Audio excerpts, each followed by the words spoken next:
Pasé la noche oculto en las ruinas de una pequeña cabaña de guardabosques a medio camino entre la ciudad y la central nuclear.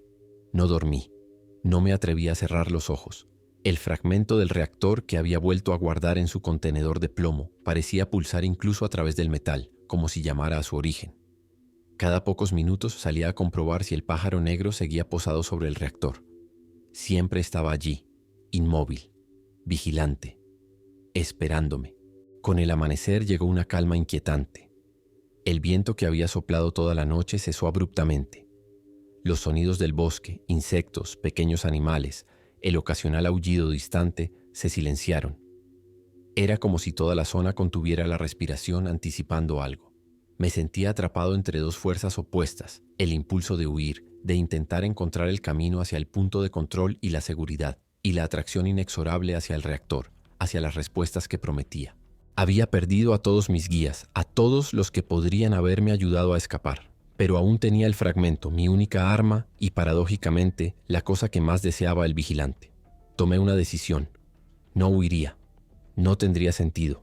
El vigilante controlaría todos los caminos, me haría vagar en círculos hasta que el agotamiento o la desesperación me vencieran. No, iría directamente hacia él, hacia el reactor. Pero no como una víctima que se entrega, sino como alguien que busca respuestas, que exige explicaciones. Quizás era arrogancia, quizás era el efecto de la radiación en mi mente, o tal vez era la influencia sutil del fragmento que llevaba conmigo. Pero sentía que tenía un propósito, que había sido elegido por alguna razón. Y estaba determinado a descubrir cuál era esa razón antes de que el vigilante tomara de mí lo que quisiera. Recogí mis escasas pertenencias y comencé a caminar hacia la central nuclear. El contenedor de plomo pesado en mi bolsillo, un recordatorio constante de lo que me esperaba. El camino hacia la central nuclear estaba sorprendentemente despejado. No había niebla, no había distorsiones espaciales, no había figuras acechantes en los márgenes de mi visión. Era como si el vigilante hubiera despejado el camino para mí, facilitándome la llegada a su dominio. Esto, más que cualquier otra cosa, me inquietaba. A medida que me acercaba, podía ver con más detalle la magnitud del desastre de Chernobyl. El sarcófago original, construido apresuradamente después del accidente, mostraba signos de deterioro a pesar de la nueva estructura de contención que lo cubría parcialmente. Equipos de construcción abandonados yacían oxidándose alrededor del perímetro, testigos silenciosos del trabajo interminable que suponía contener la radiación. Y sobre todo ello, el pájaro negro, ahora claramente visible incluso sin binoculares. Era aún más perturbador visto de cerca. Una masa retorcida de formas que cambiaban constantemente, como si las partes que lo componían lucharan por mantener su individualidad dentro del todo. Llegué al perímetro de seguridad de la central nuclear a media mañana. Altas vallas con señales de advertencia rodeaban el complejo, pero encontré una sección derribada, como si algo enorme hubiera pasado por encima. Mi dosímetro comenzó a pitar más rápidamente a medida que me acercaba al reactor, pero los niveles aún estaban dentro de lo que se consideraría seguro para exposiciones breves. Esto me sorprendió. Esperaba lecturas mucho más altas tan cerca del epicentro del desastre. Era otra señal de que algo no natural estaba ocurriendo aquí, que las leyes normales de la física no se aplicaban completamente. Mientras avanzaba por el complejo abandonado, pasando junto a edificios administrativos y auxiliares, noté algo extraño en el suelo. Una línea perfectamente recta de vegetación muerta, como si algo hubiera quemado la tierra en un patrón específico. Seguí la línea con la mirada y vi que formaba parte de un símbolo enorme, dibujado en el suelo del complejo. El mismo círculo concéntrico que había visto en los amuletos de protección, pero a una escala masiva, visible solo desde arriba, o desde la posición elevada del pájaro negro. Me detuve en el borde del símbolo, dudando. Cruzarlo significaría entrar directamente en el territorio del vigilante, anunciar mi presencia de la manera más obvia posible. Pero eso era exactamente lo que había venido a hacer, ¿no? Respiré hondo y di un paso adelante cruzando la línea. El efecto fue inmediato. Un cambio en la presión del aire, como cuando uno desciende rápidamente en un avión. Mis oídos se taparon y luego se destaparon con un pop doloroso. Y con ese pop, los sonidos cambiaron. El silencio antinatural fue reemplazado por un zumbido constante, bajo pero perceptible, como el de una colmena distante. El fragmento en mi bolsillo comenzó a vibrar más intensamente, calentándose hasta el punto de que podía sentirlo a través del contenedor de plomo y la tela de mi chaqueta. Y entonces la voz del vigilante volvió a mi mente, más clara que nunca. «Has venido». Bien, sigue el camino. Te estoy esperando donde todo comenzó y terminó. El camino al que se refería era obvio, una serie de huellas húmedas, las mismas huellas extrañas no humanas que había visto antes, que llevaban directamente hacia la entrada del edificio del reactor. La seguí, pasando por puertas de seguridad abandonadas y corredores oscuros. El interior de la central era un laberinto de pasillos, salas de control y maquinaria oxidada. Las luces de emergencia aún funcionaban en algunos lugares, alimentadas por generadores de respaldo o alguna fuente de energía más siniestra. Las huellas me guiaron más profundamente en el complejo, hacia áreas que sabía que deberían estar completamente inaccesibles debido a la radiación. Pero mi dosímetro seguía mostrando niveles relativamente seguros, como si algo estuviera conteniendo o absorbiendo la radiación a mi alrededor. Finalmente, las huellas se detuvieron frente a una puerta pesada de metal con señales de advertencia en cirílico. Reconocí suficientes palabras para entender. Era la entrada a la sala de control del reactor 4, el epicentro del desastre, el lugar donde los operadores habían cometido los errores fatales que llevaron a la explosión. La puerta estaba entreabierta. Un hilo de luz rojiza escapaba por la abertura. Sabía que debería sentir miedo, que debería dar media vuelta y correr tan lejos como pudiera. Pero en lugar de eso sentí una extraña calma, casi resignación. Había llegado hasta aquí. Tenía que ver esto hasta el final. Empujé la puerta y entré en la sala de control. Lo que vi desafió toda comprensión. La sala no estaba como debería estar después de décadas de abandono. Los paneles de control, las consolas, las sillas de los operadores, todo estaba intacto, limpio, como si el accidente hubiera ocurrido ayer. Pero eso no era lo más perturbador. Lo que me heló la sangre fueron las figuras sentadas en las consolas, esqueletos, aún vestidos con uniformes soviéticos descoloridos, sus cráneos girados hacia mí en perfecta sincronía cuando entré. Y detrás de ellos, ocupando toda la pared del fondo, estaba él. No el pájaro negro que había visto desde la distancia, sino su verdadera forma dentro del reactor. Una masa pulsante de materia negra y brillante, con venas de luz roja que la recorrían como circuitos. Tentáculos de esta sustancia se extendían desde la masa principal, conectándose a los esqueletos, a las consolas, a las paredes mismas, como si toda la sala fuera una extensión de su cuerpo. «Bienvenido, Richard», dijo la voz en mi mente, ahora tan fuerte que casi ahogaba mis propios pensamientos. «Has traído mi corazón, como sabía que harías». Los esqueletos se movieron al unísono, girando en sus sillas para enfrentarme completamente. Sus cuencas vacías brillaban con la misma luz roja que pulsaba en la masa de la pared. «Estos fueron los primeros», continuó la voz, «los que me despertaron con su error, los que me alimentaron con su miedo y su dolor mientras la radiación los consumía. Ahora son parte de mí, como todos los que han venido después, como tus amigos, como tú lo serás». Uno de los esqueletos se levantó y caminó mecánicamente hacia mí. Reconocí los restos de ropa que colgaban de sus huesos. Era la chaqueta de Víctor. El esqueleto extendió una mano huesuda hacia mí, como pidiendo algo. «Mi corazón», dijo la voz, «devuélvemelo y te mostraré lo que he prometido. La verdad detrás de todas las verdades». Di un paso atrás, mi mano instintivamente sobre el bolsillo que contenía el fragmento. «¿Qué eres?», y pregunté, mi voz sorprendentemente firme a pesar del terror que sentía. La masa en la pared pulsó, expandiéndose y contrayéndose como si respirara. Los tentáculos se retorcieron, algunos extendiéndose hacia mí antes de retraerse nuevamente. «Soy muchas cosas», respondió la voz. «Soy lo que los humanos han temido desde que aprendieron a temer. Soy lo que susurra en la oscuridad, lo que acecha en las sombras. En este lugar me llaman el vigilante, el pájaro negro. En otros lugares, otros nombres, pero todos son inadecuados». La masa se expandió nuevamente, y esta vez pude ver formas dentro de ella, rostros humanos presionando contra su superficie desde el interior, como si intentaran escapar. Reconocí algunos: Mikhail, Igor, Natasha, sus expresiones congeladas en agonía silenciosa. «Antes del accidente era débil», continuó la voz. «Un eco, un susurro, alimentándome de pequeños miedos y supersticiones. Pero entonces vino la explosión. Toda esa energía liberada de golpe, toda esa muerte y sufrimiento concentrados en un solo punto. Me dio forma, me dio fuerza. La radiación se convirtió en mi sangre, el miedo en mi alimento. Los esqueletos comenzaron a moverse en un patrón circular alrededor de mí, como en una danza macabra. El que llevaba la chaqueta de Víctor seguía con su mano extendida. Durante años he estado recolectando, construyendo, preparándome. Cada turista perdido, cada investigador curioso, cada buscador de emociones, todos han contribuido. Partes físicas sí, pero más importante, sus esencias, sus mentes, sus almas, si prefieres ese término. Conocimiento, experiencias, recuerdos, todo almacenado aquí en mí. La revelación me golpeó como un puñetazo. No era solo un depredador, un monstruo que cazaba por instinto. Era una inteligencia, una conciencia colectiva formada por todas las mentes que había absorbido. Y quería la mía también. No por hambre simple, sino porque había algo en mí que deseaba. Algo en mis experiencias como fotógrafo de guerra, en mi forma de ver el mundo. ¿Por qué yo? Sí, pregunté, ganando tiempo mientras trataba desesperadamente de pensar en una salida.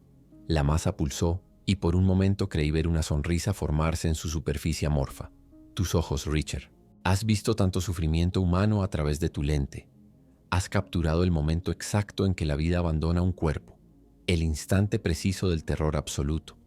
Has estado presente en los peores momentos de la humanidad, no como participante, sino como observador, como yo. Un escalofrío recorrió mi espina dorsal. Había algo de verdad en sus palabras, algo que siempre me había inquietado sobre mi propio trabajo, la forma en que me distanciaba del sufrimiento que fotografiaba, convirtiéndolo en arte, en composición, en juegos de luz y sombra. No soy como tú, dije, pero mi voz traicionaba mi duda. No me alimento del dolor ajeno. La risa del vigilante resonó en mi mente, burlona y cruel. ¿No?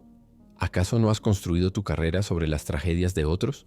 ¿No has ganado premios, reconocimiento, dinero, mostrando al mundo el sufrimiento en su forma más cruda? La diferencia entre nosotros es solo de método, no de esencia. Los esqueletos se acercaron más, estrechando su círculo. El de Víctor ahora estaba a apenas 1 metro de mí, su mano huesuda casi tocando mi chaqueta. Sabía que tenía razón, al menos parcialmente. Siempre había existido esa contradicción en mi trabajo. Documentar el horror para crear conciencia, sí, pero también beneficiarme de ello. Convertir el dolor ajeno en mi sustento. Era un pensamiento que había intentado enterrar muchas veces, pero que ahora el vigilante desenterraba y me mostraba en toda su crudeza. Pero también sabía que había una diferencia fundamental. Yo nunca había causado ese sufrimiento. Nunca había disfrutado realmente con él. Te equivocas, dije con más convicción. Documento el sufrimiento para que otros lo vean, para que no se olvide, para que tal vez algún día se detenga. Tú lo perpetúas, lo alimentas, lo disfrutas. Saqué el contenedor de plomo de mi bolsillo y lo sostuve frente a mí. Y esto es parte de ti, ¿verdad? Por eso lo quieres de vuelta, porque sin él estás incompleto. La reacción fue inmediata. La masa en la pared se agitó violentamente, los tentáculos se retorcieron como en agonía. Los esqueletos se detuvieron en seco, como marionetas con las cuerdas cortadas. «Dámelo», rugió la voz en mi mente, con tal fuerza que caí de rodillas, sintiendo como si mi cabeza fuera a explotar. «Es mío, parte de mí». Abrí el contenedor con manos temblorosas y saqué el fragmento. Brillaba más intensamente que nunca, pulsando al mismo ritmo que la masa en la pared, pero en contrafase, como un corazón que late en oposición a otro. ¿Qué pasaría?, pregunté, sosteniendo el fragmento en alto, si lo destruyo, si lo pulverizo hasta que no quede nada. No sabía si era posible destruir algo tan densamente radiactivo, pero la amenaza tuvo efecto. La furia del vigilante se transformó instantáneamente en algo parecido al miedo. «No lo entiendes», dijo la voz ahora casi suplicante. «Ese fragmento no es solo parte de mí, es la llave, la conexión. Sin él, todo lo que he construido, todo lo que he recolectado quedaría atrapado aquí para siempre, incluyéndote a ti si te tomo ahora». Los tentáculos se retrajeron ligeramente, como si temieran acercarse demasiado al fragmento. «¿La llave a qué?», exigí saber. «¿Qué es lo que realmente quieres?». La masa pulsó lentamente como considerando cuánto revelar. Finalmente la voz habló nuevamente, ahora con un tono casi reverente. «Expansión, evolución. Durante décadas he estado confinado a esta zona, alimentándome de las migajas que vienen a mí. Con ese fragmento, con lo que contiene, podría extenderme más allá. Podría alimentarme de miedos más grandes, de sufrimientos más profundos. Podría crecer hasta abarcar ciudades, países, continentes enteros. El horror de lo que describía me dejó sin aliento. No era solo un depredador local, un fenómeno sobrenatural confinado a las ruinas de Chernobyl. Era una entidad con ambiciones globales, esperando pacientemente el momento de expandirse. y yo sostenía la llave de su prisión en mi mano. «Nunca te lo daré», dije, cerrando mi puño alrededor del fragmento. «Prefiero morir aquí mismo». La risa del vigilante volvió, ahora con un tono de genuina diversión. «Oh, Richard, ya estás muerto. Lo has estado desde el momento en que entraste en mi dominio. La única pregunta es qué tipo de muerte elegirás, rápida y definitiva o lenta y productiva». Los esqueletos comenzaron a moverse nuevamente, esta vez con más propósito. El de Víctor se acercó tanto que pude oler el polvo y la decadencia que emanaba de sus huesos. «Únete a mí voluntariamente. Entrégame el fragmento y tu esencia. A cambio, te ofreceré lo que siempre has buscado, la verdad absoluta, sin filtros, sin distorsiones. Verás el mundo como realmente es, no como un humano limitado, sino como parte de algo mayor». La oferta era tentadora, de una manera retorcida. Como fotógrafo siempre había buscado capturar la verdad, mostrar la realidad sin adornos. Y si pudiera ver más allá de las limitaciones humanas, conocer secretos que ningún vivo conocía, por un momento casi consideré aceptar. Casi. Pero entonces recordé los rostros atrapados en la masa, sus expresiones de agonía eterna. Recordé a Mikhail, a Igor, a Natasha, a Víctor. Personas reales que habían sido consumidas por esta cosa. Y recordé mi propósito original: documentar, revelar, pero para ayudar, no para dañar. «No», dije finalmente. «No hay trato». Y con un movimiento rápido lancé el fragmento directamente hacia la masa en la pared. No para devolvérselo, sino como un ataque, como una bala dirigida al corazón de la bestia. Lo que sucedió a continuación fue como una explosión nuclear en miniatura. Cuando el fragmento hizo contacto con la masa, hubo un destello cegador de luz roja, seguido por una onda expansiva que me lanzó contra la pared opuesta. Los esqueletos se desintegraron instantáneamente, convertidos en polvo. La sala de control entera se sacudió como en un terremoto. Y la voz del vigilante, la voz se transformó en un aullido de agonía pura que resonó no solo en mi mente, sino en el aire mismo, haciendo que mis oídos sangraran. La masa en la pared se convulsionó violentamente, expandiéndose y contrayéndose a un ritmo frenético. Los rostros atrapados en ella aparecían y desaparecían más rápidamente, sus expresiones cambiando de agonía a algo parecido a la esperanza. Y entonces la masa comenzó a fragmentarse, a desmoronarse desde dentro, como si el fragmento que había lanzado estuviera desestabilizando toda su estructura. Me arrastré hacia la puerta determinado a escapar antes de que todo el lugar colapsara. Pero antes de que pudiera alcanzarla, sentí algo agarrando mi tobillo. Miré hacia abajo y vi un tentáculo negro, más pequeño que los otros pero igual de fuerte, enroscado alrededor de mi pierna. «Si yo caigo», dijo la voz del vigilante, ahora débil y entrecortada, «tú caes conmigo». El tentáculo tiró, arrastrándome hacia la masa que seguía desintegrándose. Luché desesperadamente, agarrándome a cualquier cosa que pudiera encontrar, pero la fuerza era implacable. A medida que me acercaba a la masa, pude ver que no estaba simplemente desmoronándose. Estaba implosionando, colapsando sobre sí misma como un agujero negro, llevándose consigo todo lo que tocaba. Y yo estaba a punto de ser absorbido también. En un último acto de desesperación, saqué el cuchillo de Natasha que había recogido después de su muerte y lo clavé en el tentáculo. La sustancia negra se retorció y siseó como ácido, aflojando momentáneamente su agarre. Aproveché ese instante para liberarme y lanzarme hacia la puerta. La crucé justo cuando la implosión alcanzaba su punto máximo. El pasillo fuera de la sala de control estaba lleno de escombros que caían, de luces que parpadeaban y se apagaban. Corrí como nunca había corrido en mi vida, siguiendo las señales de salida de emergencia, mientras todo el edificio del reactor parecía desmoronarse a mi alrededor. No miré atrás. No me detuve ni un segundo. Solo cuando finalmente salí al exterior, cuando el aire fresco golpeó mi rostro, me permití una breve pausa para recuperar el aliento. Y fue entonces cuando lo vi. El sarcófago del reactor, la enorme estructura diseñada para contener la radiación, estaba cambiando. Las grietas que habían aparecido durante la implosión no se expandían, se estaban cerrando.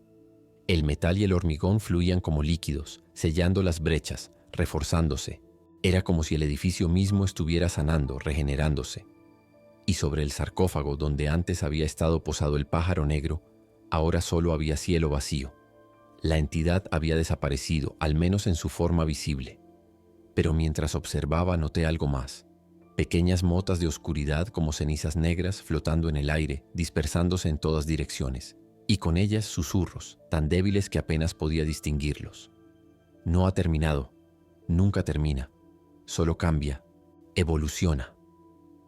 Un escalofrío recorrió mi espalda. No había destruido al vigilante, solo había destruido su forma actual, su manifestación física. La esencia, lo que fuera que realmente era, se estaba dispersando, buscando nuevos lugares, nuevas formas. Y una de esas motas negras flotó directamente hacia mí, aterrizando en mi mano antes de que pudiera apartarla. Sentí un ardor momentáneo como un pinchazo de aguja, y luego la mota pareció disolverse en mi piel, desapareciendo sin dejar rastro visible. Pero podía sentirla dentro de mí como una semilla oscura plantada en mi ser. Y con ella un último susurro, este más claro que los demás. Te veré de nuevo, Richard, en tus sueños, en tus fotografías, en los ojos de aquellos cuyo sufrimiento captures, porque ahora una parte de mí es parte de ti. Corrí hasta que mis pulmones ardían y mis piernas amenazaban con ceder. No sabía si estaba huyendo del reactor, de las motas negras que se dispersaban en el aire, o de la sensación perturbadora de que algo se había instalado dentro de mí. Solo sabía que tenía que alejarme lo más posible. El cielo sobre Chernobyl había cambiado. Las nubes de tormenta se habían disipado dejando un azul pálido y enfermizo. Los pájaros habían regresado, sus cantos ocasionales rompiendo el silencio que había dominado la zona durante mi estancia. Parecía que, con la desintegración del vigilante, al menos parte de la anormalidad que afectaba al área se había normalizado. Pero no me sentía aliviado. No me sentía victorioso. Me sentía contaminado. No por la radiación que mi dosímetro seguía registrando en niveles sorprendentemente bajos, sino por algo más insidioso, más profundo. Mientras avanzaba hacia lo que esperaba fuera la dirección correcta para salir de la zona de exclusión, comencé a notar cambios sutiles en mi percepción. Los colores parecían más vívidos, especialmente los rojos. Los sonidos tenían una claridad casi dolorosa. Y ocasionalmente, cuando miraba de reojo, creía ver figuras moviéndose en los márgenes de mi visión, figuras que desaparecían cuando intentaba enfocarlas directamente. Es el estrés, me dije. El trauma, la falta de sueño y comida adecuada. Pero en el fondo sabía que era algo más. La semilla que el vigilante había plantado en mí estaba echando raíces, afectando cómo percibía el mundo. Y lo más perturbador, no me desagradaba completamente. Había una extraña fascinación en esta nueva forma de ver, en esta heightened awareness que me permitía notar detalles que antes habría pasado por alto. Como fotógrafo siempre había buscado capturar la esencia de un momento, la verdad detrás de la imagen, y ahora sentía que podía ver capas de realidad que antes estaban ocultas para mí.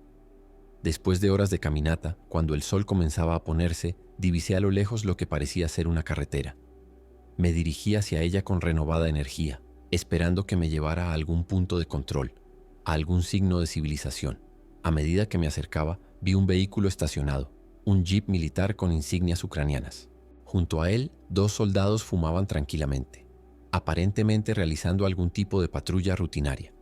Nunca había estado tan feliz de ver uniformes. Les hice señas frenéticamente, gritando en mi limitado ruso que necesitaba ayuda. Los soldados se tensaron inicialmente, llevando las manos a sus armas, pero al ver mi estado, sucio, agotado, claramente occidental, se relajaron ligeramente. Uno de ellos, un joven de no más de 20 años, se acercó cautelosamente preguntándome en inglés rudimentario quién era y qué hacía allí. Les expliqué que era un fotógrafo, que había entrado legalmente en la zona, pero me había separado de mi guía y perdido. No mencioné a Mikhail por su nombre ni a los otros. No mencioné al vigilante ni los horrores que había presenciado. Sabía cómo sonaría, como los delirios de un hombre afectado por la radiación y el aislamiento. Los soldados me llevaron a un pequeño puesto de control en el perímetro de la zona de exclusión. Allí, un oficial de mayor rango me interrogó más detalladamente. Quería saber exactamente cómo había entrado, con quién, por qué me había separado de mi grupo. Mantuve mi historia simple y lo más cercana posible a la verdad. Había venido a documentar la zona. Mi guía había desaparecido. No mencioné cómo. Me había perdido intentando encontrar la salida. El oficial parecía escéptico, especialmente cuando le mostré mi dosímetro, que registraba niveles de exposición a la radiación mucho más bajos de lo que debería después de 3 días en la zona, incluyendo una visita al reactor.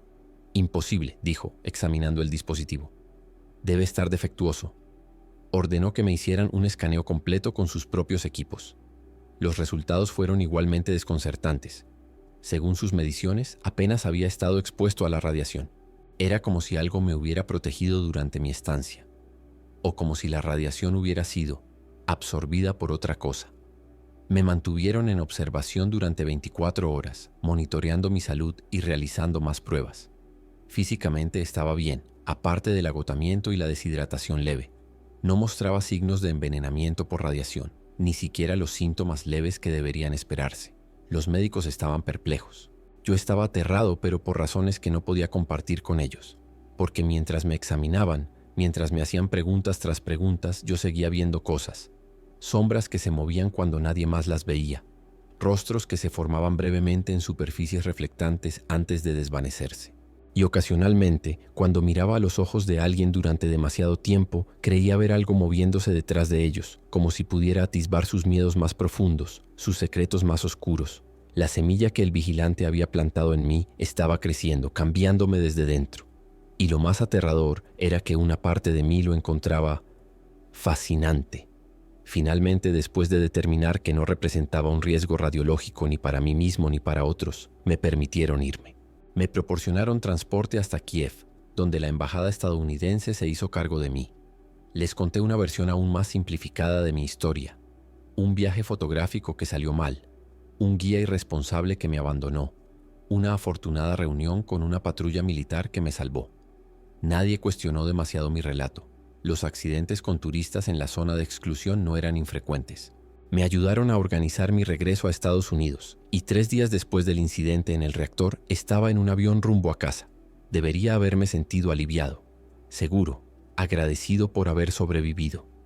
Pero mientras el avión despegaba, mientras veía Ucrania desaparecer bajo las nubes, sentí una extraña sensación de pérdida, como si estuviera dejando atrás no solo un lugar, sino una parte de mí mismo, o peor aún, como si estuviera llevando conmigo algo que no me pertenecía, algo que debería haber quedado enterrado en las ruinas de Chernóbil. Los primeros días después de mi regreso fueron un borrón de exámenes médicos, sesiones con psicólogos especializados en trauma y largas explicaciones a mi agencia sobre por qué había regresado sin ninguna de las fotografías prometidas. Todas mis cámaras se habían perdido o dañado durante mi accidente, expliqué.